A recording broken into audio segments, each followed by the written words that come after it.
नमस्कार दोस्तों, जय हिंद, वंदे मातरम। स्वागत है आपका अपने न्यूज चैनल बीएमएम न्यूज में। देश दुनिया की तमाम बड़ी खबरों के साथ आइए जानते हैं इस वक्त की महत्वपूर्ण और ताजा सुर्खियां। फिर एक एक खबरें जानेंगे विस्तार से। तो बढ़ते हैं सुर्खियों की ओर। इसी बीच बड़ी खबर निकलकर आ चुकी है। एलपीजी ग्राहकों को झटका, गैस सिलेंडर हुआ 105 रुपए महंगा। एलपीजी सिलेंडर के दाम और बढ़ गए हैं। इस बढ़ोतरी के साथ दिल्ली में 19 किलो के कॉमर्शियल सिलेंडर की कीमत 2012 रुपए हो गई है। 5 किलो के सिलेंडर की कीमत में 27 रुपए की बढ़ोतरी हुई है। हालांकि राहत की बात यह है कि घरेलू एलपीजी सिलेंडर में कोई बढ़ोतरी नहीं हुई है। देश के सभी राज्यों और केंद्र शासित प्रदेशों के लिए एलपीजी सिलेंडर की कीमत में हर महीने समीक्षा की जाती है। इससे पहले तेल विपणन कंपनियों ने 1 फरवरी को 19 किलोग्राम कॉमर्शियल एलपीजी सिलेंडर की कीमतों में 91.50 रुपए की कटौती की थी। अब कोलकाता में एक कॉमर्शियल एलपीजी सिलेंडर की कीमत 108 रुपए बढ़कर 2089 रुपए हो गई। वहीं मुंबई में एलपीजी गैस सिलेंडर की कीमत बढ़ोतरी के साथ 1962 रुपए हो गई है, जबकि चेन्नई में यह 2185 रुपए है। कॉमर्शियल गैस की कीमतों में 5 महीने में 5 गुना बढ़ोतरी देखी गई है। इससे पहले 1 नवंबर और 15 अक्टूबर को बढ़ोतरी की गई थी। अधिसूचना के अनुसार घरेलू सिलेंडरों की कीमतों में कोई बढ़ोतरी नहीं हुई थी, जिनका वजन 14.2 किलोग्राम 5 किलोग्राम सिलेंडर था। मीडिया रिपोर्ट की माने तो ये अप्रैल 2022 से रसोई गैस की कीमतों में तेज बढ़ोतरी हो सकती है। रसोई गैस सिलेंडर के अलावा कंप्रेस्ड नेचुरल गैस और यहाँ तक कि बिजली की कीमतों में भी वृद्धि हो सकती है। देश भर की बड़ी घोषणाएं जानने के लिए आपसे छोटी सी रिक्वेस्ट है कि वीडियो को अंत तक जरूर देखें ताकि कोई भी खबर आपसे छूट न जाए। चलिए बढ़ते हैं अगली बड़ी खबर की ओर। राजस्थान के बाद अन्य राज्यों में भी पुरानी पेंशन योजना शुरू करने की घोषणा। राजस्थान सरकार ने गत बुधवार को विधानसभा में बजट पेश करते हुए पुरानी पेंशन योजना लागू करने की घोषणा के बाद अब अन्य राज्यों में भी ये मुद्दा उठने लगा है। ऐसे में अब उत्तर प्रदेश और पंजाब के चुनाव में भी ये मुद्दा उठ रहा है। वहीं गैर भाजपा शासित छत्तीसगढ़ में भी सरकार ने पुरानी पेंशन योजना लागू करने की घोषणा के बाद अब अन्य राज्यों में भी ये मुद्दा उठने लगा है। ऐसे में अब उत्तर प्रदेश और पंजाब के चुनाव में भी ये मुद्दा उठ रहा है। वहीं गैर भाजपा शासित छत्तीसगढ़ में भी सरकार ने पुरानी पेंशन योजना लागू करने की घोषणा की है। इससे राज्य के कर्मचारियों की उम्मीदें बढ़ गई हैं। वहीं उत्तर प्रदेश के पूर्व मुख्यमंत्री और सपा प्रमुख अखिलेश यादव ने भी सत्ता में आने पर योजना को फिर से शुरू करने की बात कही है। सरकारी कर्मचारियों से वादा किया है कि उनकी पार्टी सत्ता में आई तो 2004 के बाद बंद हुई पेंशन योजना को फिर से शुरू किया जाएगा। चलिए बढ़ते हैं अगली बड़ी खबर की ओर। आधार, पैन लिंक और बैंक अकाउंट केवाईसी सहित इस महीने निपटा ले ये 7 जरूरी काम, नहीं तो हो सकता है नुकसान। मार्च वित्त वर्ष 2021-22 का आखिरी महीना है। ऐसे में इस महीने में आपको कई जरूरी काम निपटाने हैं। अगर आप इन्हें करने से चूक जाते हैं तो आपको नुकसान उठाना पड़ सकता है।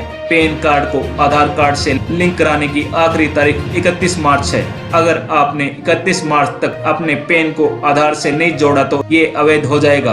एक्टिव पैन नंबर नहीं है तो बैंक आपकी आय पर 20% की दर से टीडीएस कटेगा। 2019-20 के लिए देर से या संशोधित इनकम टैक्स रिटर्न दाखिल करने की आखिरी तारीख 31 मार्च है। रिटर्न भरने की मूल समय सीमा खत्म होने के बाद बिलेटेड रिटर्न फाइल किया जाता है। इसके लिए करदाता को 10,000 रुपए की पेनल्टी देनी पड़ती है। अगर आपका public provident fund PPF, national pension scheme और सुकन्या समृद्धि योजना अकाउंट है, लेकिन इस वित्त वर्ष में इनमें पैसे नहीं डाल पाए तो ये अकाउंट इनएक्टिव हो जाएंगे। 31 मार्च 2022 तक डीमैट और बैंक अकाउंट धारकों को केवाईसी अपडेट करानी है। चलिए बढ़ते हैं अगली बड़ी खबर की ओर। वन इंडिया वन नेशन से पूरे देश में मिलेगी एक जैसी स्वास्थ्य सेवाएं। जैसे जैसे हेल्थ सर्विस की डिमांड बढ़ रही है, उनके अनुसार ही हम स्किल्ड हेल्थ प्रोफेशनल तैयार करने में भी प्रयास कर रहे हैं। इसलिए बजट में हेल्थ एजुकेशन और हेल्थ केयर से जुड़े ह्यूमन रिसोर्स डेवलपमेंट के लिए पिछले साल की तुलना में बड़ी वृद्धि की गई।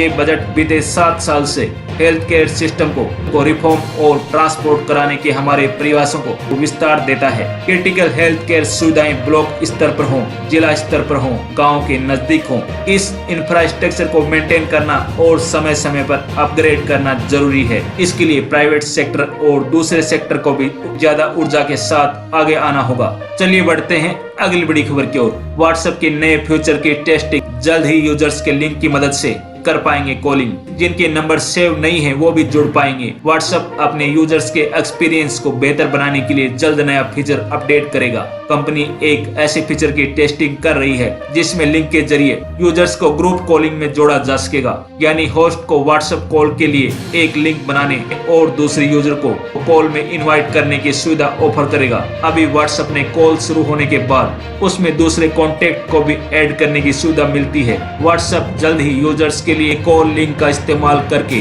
कॉल में शामिल होना पहले से ही आसान बना देगा। होस्ट अपनी कॉन्टेक्ट लिस्ट के अंदर लिंक बनाकर उन्हें दूसरे यूजर्स के साथ शेयर कर पाएगा जो आपकी कॉन्टेक्ट लिस्ट में ऐड नहीं किए गए हैं। हालांकि सभी यूजर्स के पास व्हाट्सएप होना जरूरी है। पहले इस फीचर को बीटा यूजर्स के लिए रोल आउट किया जाएगा, बाद में सभी यूजर्स के लिए रोल आउट होगा। मैसेंजर रूम्स पर यह फीचर पहले से उपलब्ध है। फर्क सिर्फ इतना है कि मैसेंजर रूम में कोई भी शामिल हो सकता है। चलिए बढ़ते हैं अगली बड़ी खबर की ओर। पुतिन के परमाणु हथियारों को अलर्ट रखने के बाद अमेरिका उठा सकता है ये कदम। जब रूस ने परमाणु हथियारों को अलर्ट पर करके पूरे विश्व को स्तब्ध कर दिया था, तब अमेरिका के पास प्रतिक्रिया में से एक अहम कदम उठाने का विकल्प था। अमेरिकी राष्ट्रपति जो बाइडेन रूस के इस कदम के जवाब में अमेरिकी फौजों को डेपनान 3 पर रख सकते थे।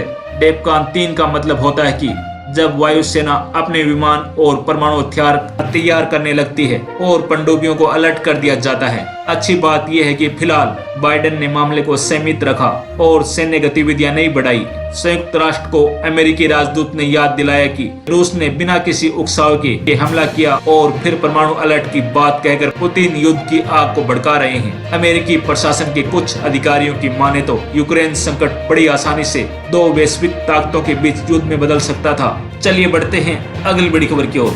दिल्ली एनसीआर में मौसम ने कुछ दिन पहले करवट ली थी। मौसम विभाग की माने तो आज दिल्ली एनसीआर में आसमान में हल्के बादल रह सकते हैं। उत्तराखंड में मौसम बदल सकता है। आज रात का ताजा पश्चिमी विक्षोभ उत्तराखंड में दस्तक दे सकता है, जिससे पर्वतीय क्षेत्रों में बारिश के साथ बर्फबारी के आसार बने हुए हैं। मौसम विभाग के अनुसार प्रदेश में मौसम फिर करवट ले सकता है। मौसम विज्ञान केंद्र के अनुसार आज प्रदेश में मौसम शुष्क रहने के आसार हैं। वहीं देर रात एक ताजा पश्चिमी विक्षोभ हिमालय के क्षेत्रों में दस्तक दे सकता है। इस कारण उत्तरकाशी, चमोली और पिथौरागढ़ जनपद में हल्के से मध्यम बारिश हो सकती है। जम्मू कश्मीर और लद्दाख में सोमवार को आमतौर पर बादल छाए रहेंगे। मौसम विभाग के एक अधिकारी ने बताया कि अगले 24 घंटों के दौरान जम्मू कश्मीर और लद्दाख में आंशिक रूप से बादल छाए रहने की संभावना है। वहीं राजस्थान की बात करें तो मौसम साफ रह सकता है, लेकिन एक नए पश्चिमी विक्षोभ से राजस्थान के कुछ इलाकों में हल्की बारिश होने का अनुमान है। एक और नए पश्चिमी विक्षोभ का प्रभाव बीकानेर संभाग तथा जयपुर संभाग के क्षेत्रों में रहेगा। इस दौरान मेघ गर्जन के साथ कहीं कहीं हल्की बारिश होने की प्रबल संभावना है।